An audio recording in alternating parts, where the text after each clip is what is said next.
Good morning, students. Today we will study the next part of our first chapter of class 10 chemistry. Burning of magnesium ribbon. Last day we had studied about the burning of magnesium ribbon. Burning of magnesium ribbon is a chemical change. Burning of magnesium ribbon is a chemical change. The reaction is magnesium plus oxygen. It forms magnesium oxide.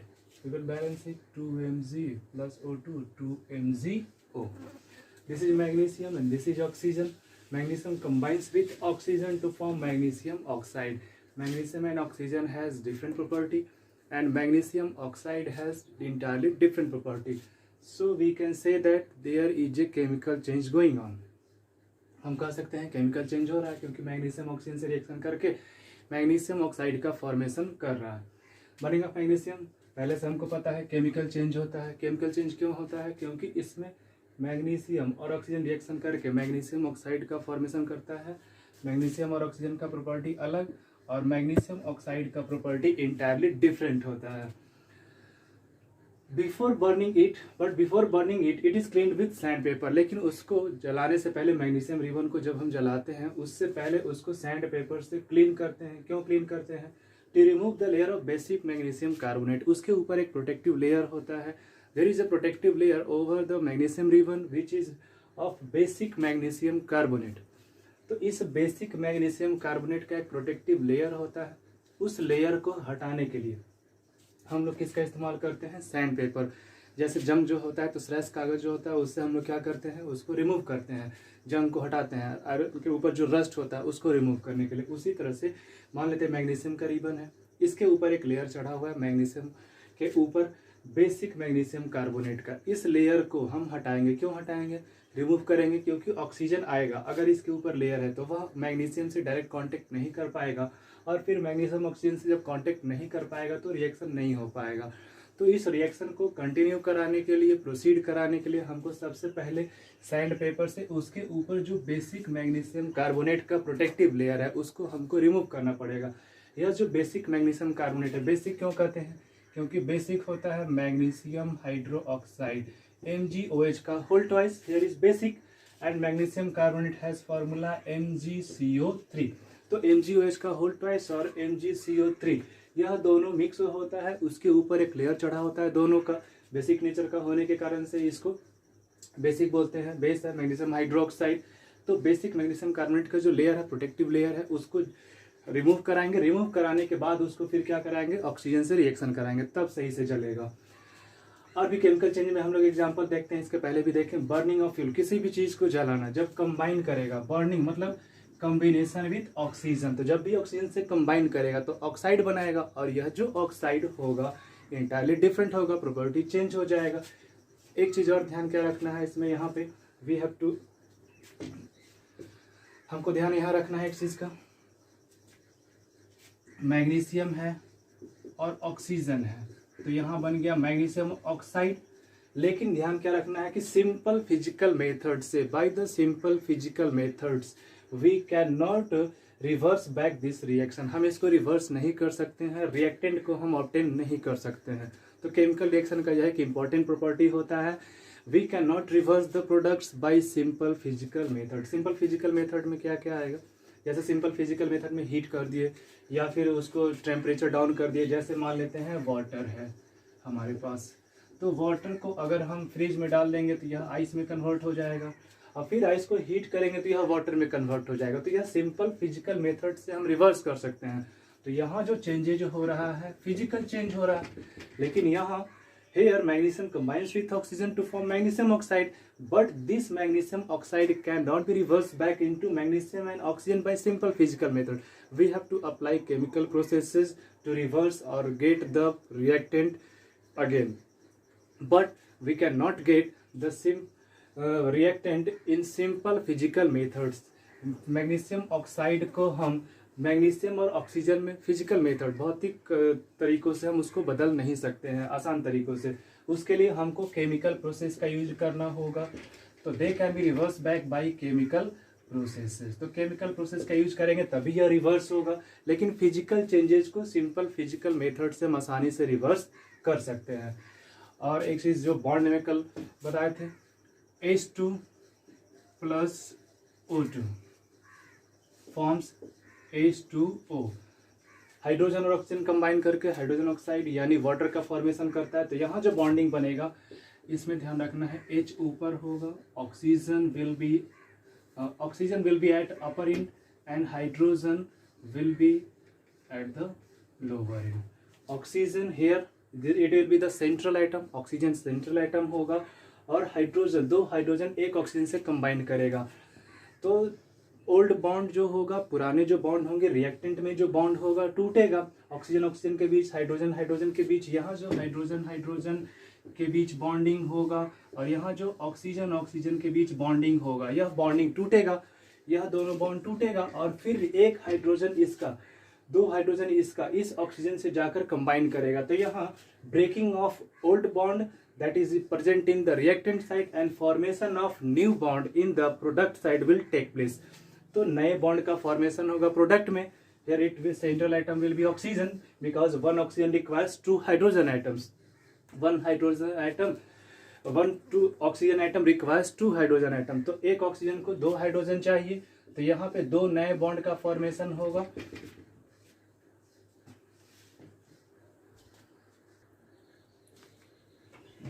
The next topic is characteristics of chemical reaction। Chemical reaction के क्या क्या properties होते हैं, कैसे हम decide कर सकते हैं कि केमिकल रिएक्शन हो रहा है कि नहीं हो रहा है। How can we determine whether the chemical reaction is going on और नॉट। तो केमिकल रिएक्शन हो रहा है कि नहीं हो रहा है, इसके लिए सर्टेन कंडीशंस हैं, वैसे हम पता लगा सकते हैं। There are certain conditions on the basis of which we can decide whether the chemical reactions are going on और नॉट। फर्स्ट प्रॉपर्टी, सबसे पहला जो प्रॉपर्टी है केमिकल रिएक्शन का, इवोल्यूशन ऑफ गैस। अगर केमिकल रिएक्शन होता है तो गैसेस इवॉल्व होने के, बाहर निकलने के चांसेस होते हैं कि केमिकल रिएक्शन के समय गैसेस इवॉल्व हो, बाहर निकले। Some chemical reactions are accompanied by evolution of gas. सारे रिएक्शंस में तो नहीं, in not in all the reactions but in some reactions there are evolution of gases, gas evolve होता है। तो वहां पर हम डिसाइड करके बता सकते हैं कि केमिकल रिएक्शन हो रहा है। जैसे जिंक का बात करेंगे तो जिंक ग्रैनुअल्स, जिंक के छोटे छोटे दाने होते हैं। जिंक ग्रैनुअल्स को जब हम डाइल्यूट हाइड्रोक्लोरिक एसिड का मतलब हो गया कि एक्वस फॉर्म में, वाटर उसमें मिक्स है, कंसंट्रेशन इसका कम होगा। तो ऐसे डाइल्यूट हाइड्रोक्लोरिक एसिड में अगर हम जिंक के ग्रैनुअल्स को, दाने को डालते हैं तो वहां पे जिंक क्लोराइड का फॉर्मेशन होगा जो कि एक सॉल्ट है, और साथ में जब देखेंगे तो बबल्स का फॉर्मेशन होगा, और वह जो बबल्स होगा कौन सा गैस होगा, हाइड्रोजन गैस होगा। तो यह हाइड्रोजन गैस बाहर की तरफ सॉल्यूशन से निकलेगा, तो हम कह सकते हैं कि गैस इवॉल्व हो रहा है, तो केमिकल रिएक्शन हो रहा है। तो पहला प्रॉपर्टी हो गया केमिकल रिएक्शन का, इवोल्यूशन ऑफ गैस। जिंक जब रिएक्शन करेगा हाइड्रोक्लोरिक एसिड के साथ, जिंक क्लोराइड का फॉर्मेशन करेगा और हाइड्रोजन गैस इवॉल्व होगा। Hydrogen gas will evolve through the solution, और हाइड्रोजन गैस चूंकि सॉल्यूशन से बाहर निकलेगा इसलिए हम इसके बाद ये एरो अप की तरफ दिखाते हैं।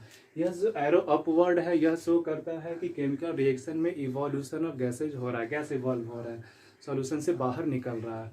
सेकेंड रिएक्शन देखते हैं, अगर हम जिंक का रिएक्शन डाइल्यूट सल्फ्यूरिक एसिड के साथ कराते हैं या फिर हाइड्रोक्लोरिक एसिड के साथ, हाइड्रोक्लोरिक एसिड के साथ जिंक क्लोराइड बनेगा, सल्फ्यूरिक एसिड के साथ जिंक सल्फेट बनेगा। दोनों सॉल्ट है, ये क्लोराइड सॉल्ट या सल्फेट सॉल्ट है जिंक का, लेकिन दोनों में रिवॉल्व कौन सा होगा, हाइड्रोजन गैस ही होगा। थर्ड रिएक्शन है सोडियम कार्बोनेट का।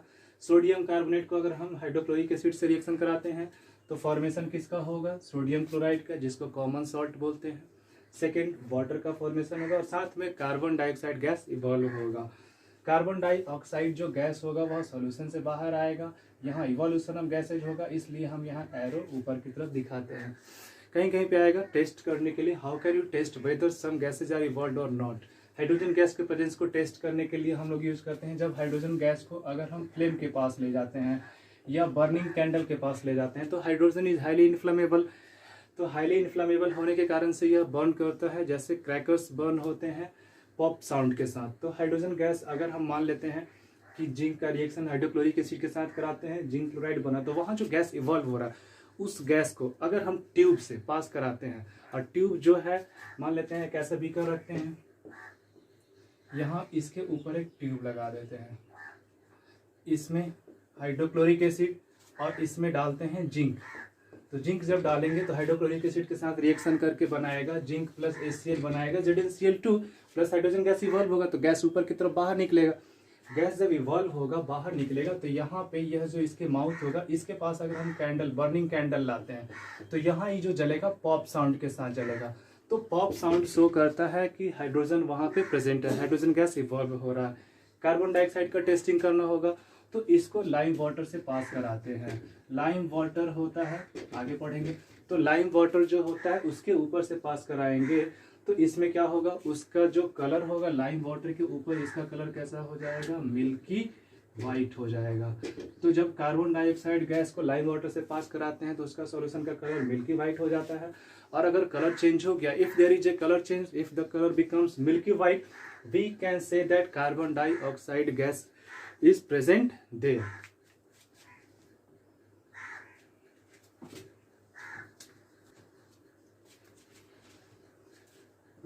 Now the second property of the chemical reaction is formation of precipitate. Precipitate, some chemical reactions are characterized by formation of precipitate.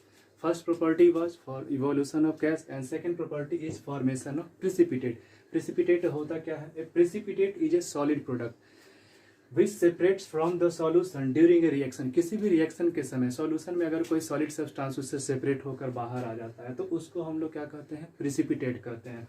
Precipitate solid product है, यह product में आएगा और कैसा होगा, सॉलिड होगा। और यह सेपरेशन इसका होगा सॉल्यूशन से। सेपरेशन होने के अलावा यह क्या हो जाएगा, सेटल डाउन हो जाएगा। It will settle down, it will settle down at the bottom. चूंकि सॉलिड है सॉल्यूशन में यह क्या होगा, सेटल डाउन हो जाएगा बॉटम पे। It will settle down at the bottom. जैसे potassium iodide Ki, potassium iodide अगर रिएक्शन कराते हैं PbNO3 लीड नाइट्रेट से तो बनेगा पोटेशियम नाइट्रेट, साथ में बनेगा lead iodide. Lead iodide will be settle down, तो यह सेटल डाउन हो जाएगा तो इसलिए एरो डाउनवर्ड दिखाते हैं क्योंकि यह सॉल्यूशन में सेटल डाउन हो जाएगा बॉटम पे। जो इवोल्यूशन ऑफ गैस होगा उसमें एरो अपवर्ड की तरफ, और जो सॉल्यूशन में सेटल डाउन सॉलिड प्रोडक्ट हो जाएगा, प्रेसिपिटेट जो बनेगा, सॉलिड सब्सटेंस जो बनेगा, इसमें हम लोग क्या करेंगे, lead iodide is a solid product. Lead iodide यह येलो कलर का प्रेसिपिटेट का फॉर्मेशन होगा और चूंकि यह सेटल डाउन हो जाता है बॉटम पे तो इसलिए एरो डाउनवर्ड दिखाते हैं। और जो ऊपर की तरफ जाएगा जैसे गैस इवॉल्व होगा तो उसमें एरो अपवर्ड की तरफ दिखाएंगे। यह सॉल्यूशन जो होगा लीड आयोडाइड और पोटेशियम नाइट्रेट का, the solution will B colourless, यह कलरलेस होगा, इसका रंग नहीं होगा। लेकिन जो प्रोडक्ट बनेगा उसका सॉल्यूशन का कलर कैसा होगा, येलो कलर का प्रेसिपिटेट उसमें बनेगा। सेकंड रिएक्शन, सेकंड एग्जांपल देखते हैं। तो बेरियम क्लोराइड BaCl2 रिएक्शन करेगा सल्फ्यूरिक एसिड के साथ, तो barium chloride will react with sulphuric acid, the colour will be red and it will form hydrochloric acid and barium sulphate. जब barium chloride का reaction sulphuric acid से होगा तो red colour का सॉल्यूशन शुरू में रहेगा, बाद में यह कैसा हो जाएगा, व्हाइट प्रेसिपिटेट बनेगा। तो यहाँ जो प्रेसिपिटेट बना व्हाइट हुआ। तो इन दोनों को हम कलर चेंज में भी देख सकते हैं, क्योंकि रिएक्शन का पहले कलरलेस था, यहाँ येलो हो गया, यहाँ रिएक्शन से पहले रेड था और यहाँ व्हाइट प्रेसिपिटेट का फॉर्मेशन हो गया। तो कलर चेंज में भी यह रिएक्शन आ सकता है। और डबल डिस्प्लेसमेंट आगे नेक्स्ट टॉपिक में देखेंगे तो डबल डिस्प्लेसमेंट में भी होगा। In the next topic it is also the same reaction will be studied in double displacement reaction, तो याद रखना है इसको। और property of a chemical reaction is colour change. तो change in colour, some chemical reactions are characterised by change in colour. बहुत सारे ऐसे केमिकल रिएक्शन है जिसमें कलर चेंज होता है, तब हम बता पाते हैं कि केमिकल रिएक्शन हो रहा है कि नहीं। तो कलर चेंज होगा वहाँ पे तब हम बता पाएंगे केमिकल रिएक्शन हो रहा है कि नहीं। जैसे पर्पल कलर अगर पोटेशियम परमैंगनेट है उसको अगर हम साइट्रिक एसिड से रिएक्शन कराते हैं तो सॉल्यूशन जो होगा कैसा हो जाएगा, कलरलेस हो जाएगा। तो इनिशियली KMnO4 पोटेशियम परमैंगनेट है, पोटेशियम परमैंगनेट का अगर साइट्रिक एसिड से रिएक्शन कराते हैं तो यह बनेगा परमैंगनिक एसिड और पोटेशियम साइट्रेट। तो इनिशियली जो कलर था वह कैसा होगा, पर्पल होगा। तो शुरू में पर्पल कलर और बाद में यह कलर कैसा हो जाएगा, कलरलेस, कोई कलर नहीं रहेगा। तो the solution will be initially purple, then it will turn to colourless.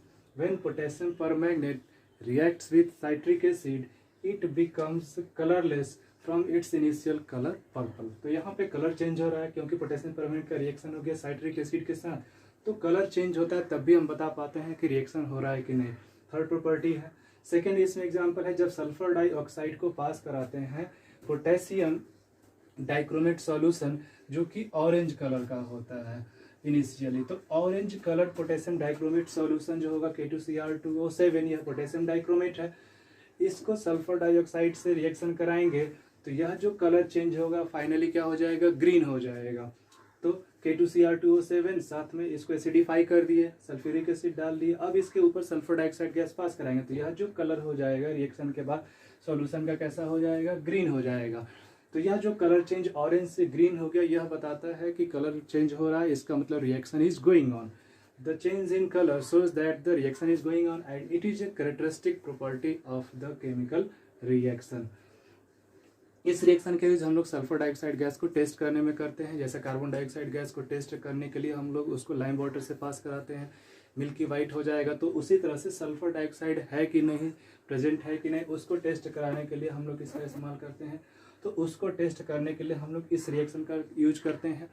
Acidified potassium dichromate, acidify करने के लिए उसमें सल्फ्यूरिक एसिड डालेंगे, एसिडिफाई हो जाएगा, यह पोटेशियम डाइक्रोमेट है। इनिशियल कलर कैसा होगा, ऑरेंज। जब सल्फर डाइऑक्साइड इसके ऊपर डालेंगे तो यह सॉल्यूशन का कलर कैसा हो जाएगा, ग्रीन हो जाएगा। तो यह जो चेंजिंग कलर हो रहा है ऑरेंज से ग्रीन, या फिर जो यहाँ हम देख रहे हैं पर्पल से कलरलेस हो गया सॉल्यूशन, इन दोनों रिएक्शन को हम देख के बता सकते हैं कि रिएक्शन हो रहा है। तो कलर चेंज होगा तो हम बता पाएंगे कि रिएक्शन इज गोइंग ऑन और नॉट।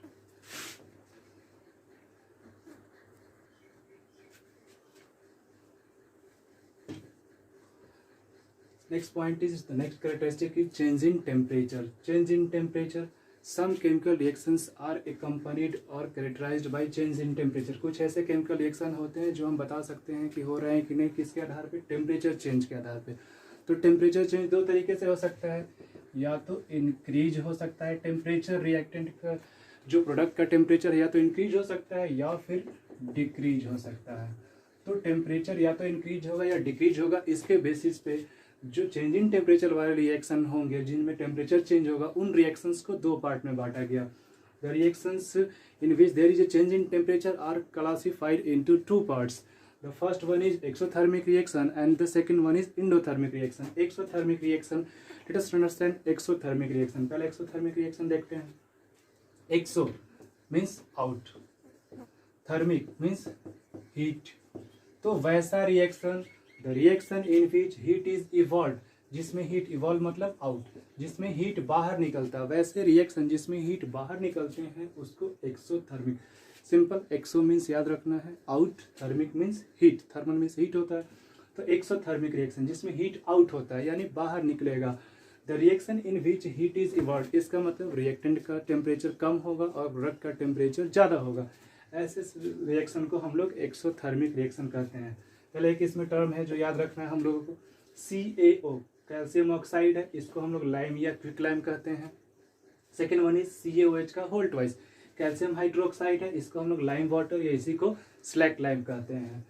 कैल्शियम कार्बोनेट CaCO3 है, इस कैल्शियम कार्बोनेट को हम लोग लाइमस्टोन कहते हैं। यह तीन टर्म हमेशा आएगा, आगे भी पढ़ना है, इसलिए इसको ध्यान से याद रखना है।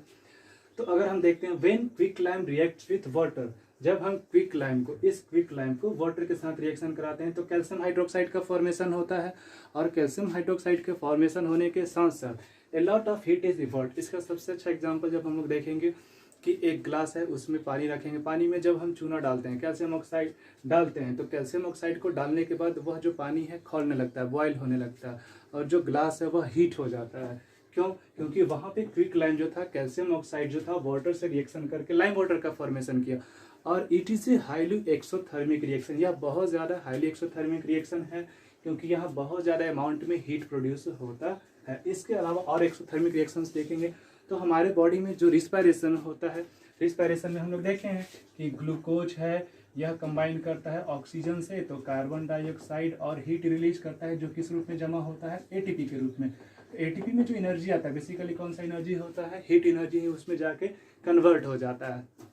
तो जब ग्लूकोज ऑक्सीजन के साथ कंबाइन करके कार्बन डाइऑक्साइड, यानी हमारे बॉडी के सेल्स के अंदर जो रिस्पायरेशन हो रहा है, respiration is also an exothermic process because here the temperature increases after the reaction. Temperature यहाँ पे बढ़ जाता है। Exo means out, thermic means heat, याद रखना है। एक्सो मतलब जिसमें हीट बाहर निकलता है, तो वैसे रिएक्शंस जिसमें हीट बाहर निकलेगा उसको एक्सोथर्मिक रिएक्शंस कहते हैं। जैसे लाइम वाटर को जब हम देखेंगे तो लाइम वाटर जो होता है इसके साथ साथ बहुत ज़्यादा हीट इवॉल्व होता है, तो ऐसे रिएक्शंस को हम लोग क्या कहते हैं, एक्सोथर्मिक रिएक्शन। इन तीनों टर्म को याद रखना है बेसिकली। कैल्शियम ऑक्साइड, लाइम इसको कहते हैं या फिर इसको क्विक लाइम कहते हैं। दूसरा कैल्शियम हाइड्रोक्साइड है जिसको लाइम वाटर या स्लैक लाइम कहते हैं। It is also called either you call it lime water or slack lime. And another one is calcium carbonate. calcium carbonate का फॉर्मूला CaCO3 होता है, इसको हम लोग लाइमस्टोन कहते हैं। इन तीनों का यूज आगे भी आएगा इसलिए इसको याद रखना है। तो चेंज इन टेम्परेचर दो तरीके से हो सकता है, इंक्रीज या डिक्रीज। अगर टेम्परेचर इंक्रीज करता है तो इसको हम लोग एक्सोथर्मिक रिएक्शन कहते हैं। And the next part will be the decrease in the temperature, that is known as endothermic reaction.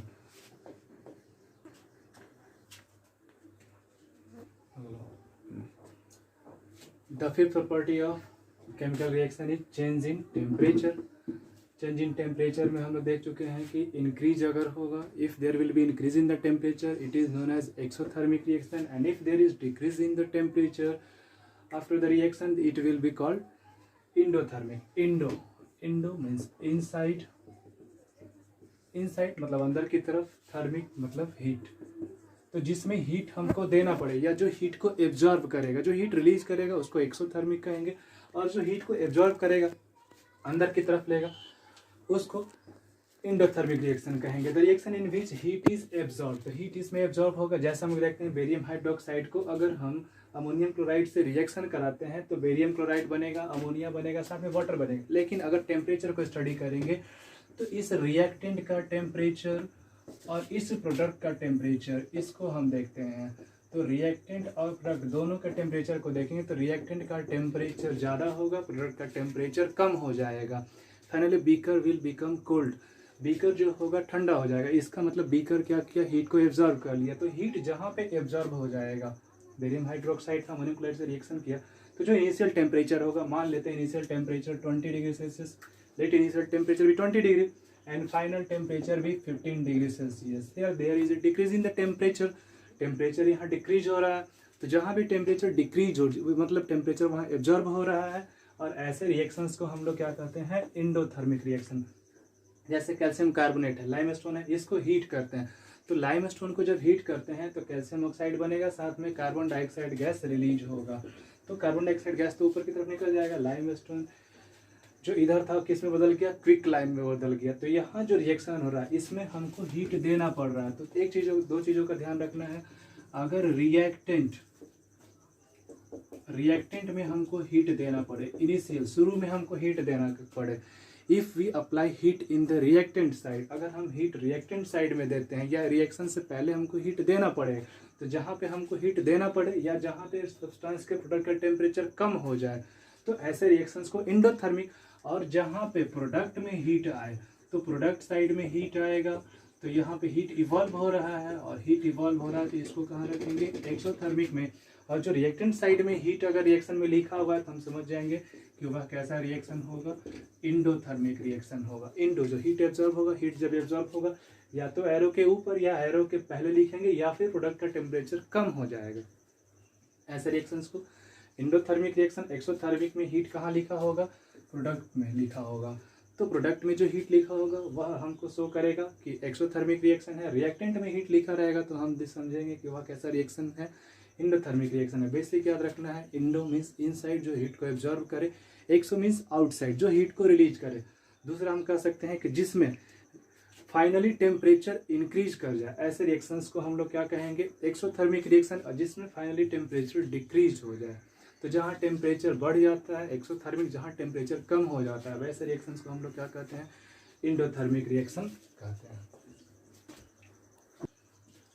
The last property या the last property of chemical reaction is change in state. जो last property है change in state है। State कल बताया था, state में या तो सॉलिड या फिर लिक्विड या फिर गैस। तो सॉलिड, लिक्विड, गैस तीन स्टेट होता है, अभी तो तीन ही हमको पढ़ना। तो चेंज इन स्टेट को अगर हम देखते हैं तो ऑक्सीजन यहाँ पे और हाइड्रोजन है। तो अगर ऑक्सीजन और हाइड्रोजन गैस को मान लेते हैं इस रूम में, एज्यूम कर लेते हैं कि इस रूम में ऑक्सीजन और हाइड्रोजन दोनों गैस है, मिक्स है सिर्फ, इसके अलावा और कोई गैस नहीं। यहाँ पे अगर हम इलेक्ट्रिक स्पार्क इलेक्ट्रिक स्पार्क अगर हम देते हैं, इस रूम में जनरेट करते हैं, तो यहाँ पे हाइड्रोजन और ऑक्सीजन जो गैसेज होंगे इलेक्ट्रिक स्पार्क के कारण से आपस में कंबाइन करेंगे रूम टेम्परेचर पे। रूम टेम्परेचर किसको कहते हैं? जनरली 20 to 30 डिग्री सेल्सियस को हम लोग क्या मानते हैं? Room temperature. हर जगह आएगा, याद रखना है इसको। We must remember the room temperature is assume to be 20 to 30 degree Celsius. 20 to 30 degree Celsius को टेम्परेचर को हम लोग क्या मानते हैं? जनरली रूम टेम्परेचर मानते हैं। तो ऑक्सीजन गैस फॉर्म में है, हाइड्रोजन गैसियस स्टेट में है। यहाँ पे दोनों में अगर हम कॉम्बिनेशन करने के लिए इलेक्ट्रिक स्पार्क देंगे तो किसका फॉर्मेशन होगा? H2O का। और H2O जो फॉर्म होगा वह किस फॉर्म में होगा? लिक्विड फॉर्म में। तो इनिशियल स्टेज में देखते हैं दोनों गैसियस फॉर्म में था, फाइनली दोनों किस में चेंज हो गया? लिक्विड में चेंज हो गया। तो यहाँ जो गैस से लिक्विड का स्टेट चेंज हो गया, यह भी हमको डिटरमाइन कराता है, बताता है कि रिएक्शन हो रहा है। तो change in state is also a characteristic of chemical reaction, whether it is solid, liquid or gas. The second example is burning of wax. अगर हम wax को जलाते हैं, whose formula is C25H52. It is initially in solid state. wax जो होता है, मोम जो होता है, initially solid state में होता है। ऑक्सीजन से कंबाइन करके यह कार्बन डाइऑक्साइड गैस और वाटर वेपर का फॉर्मेशन करता है।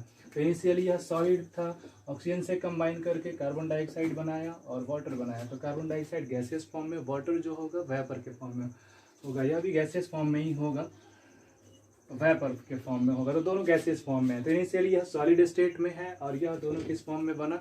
गैसियस फॉर्म में। वाटर है लेकिन वेपर के फॉर्म में है, इसलिए उसको गैस लिखेंगे। तो जो वैक्स होता है यह जब ऑक्सीजन से कंबाइन करता है तो यह किस में चेंज हो जाता है? गैसियस स्टेट में चेंज हो जाता है। तो वैक्स जो था सॉलिड से किस में चेंज हो गया? गैस में चेंज हो गया। तो यह जो स्टेट चेंज हुआ यह हमको दिखाता है केमिकल रिएक्शन हो रहा है। The change in state here shows that chemical reaction is going on. Burning of wax, एक क्वेश्चन यहाँ से पूछेगा, burning of wax and melting of wax. तो दोनों में डिफरेंस है। Melting of wax, melting of wax and burning of wax. Burning of wax is a chemical change while melting of wax is a physical change. Because melting of wax, wax अगर melt करता है, मोम को अगर हम पिघला देते हैं, लिक्विड फॉर्म में ले जाते हैं, तो उसको हम रिवर्स बैक कर सकते हैं। तो melting of wax is a physical change while burning of wax. जब इस वैक्स को जला देंगे तो यह जो कार्बन डाइऑक्साइड गैस बना इसका प्रॉपर्टी अलग और जो इनिशियल में वैक्स था उसका प्रॉपर्टी इंटायरली डिफरेंट होगा। तो दोनों का प्रॉपर्टी चूंकि यहाँ चेंज हो गया, यहाँ नया सब्सटेंस बन गया। जब वैक्स को जलाते हैं, बर्न करते हैं, तो यहाँ नया सब्सटेंस बनता है। इसलिए बर्निंग ऑफ वैक्स को हम लोग किस में रखते हैं? केमिकल चेंज में। लेकिन मेल्टिंग ऑफ वैक्स अगर हम कराते हैं, वैक्स को मेल्ट कराते हैं, तो वहाँ पे जो मेल्टिंग होगा वैक्स का वह कौन सा चेंज होगा? स्टेट चेंज होगा, लेकिन प्रॉपर्टी चेंज नहीं होगा, सब्सटेंस नया नहीं बनेगा। इसलिए melting of wax is a physical change while burning of wax is a chemical change.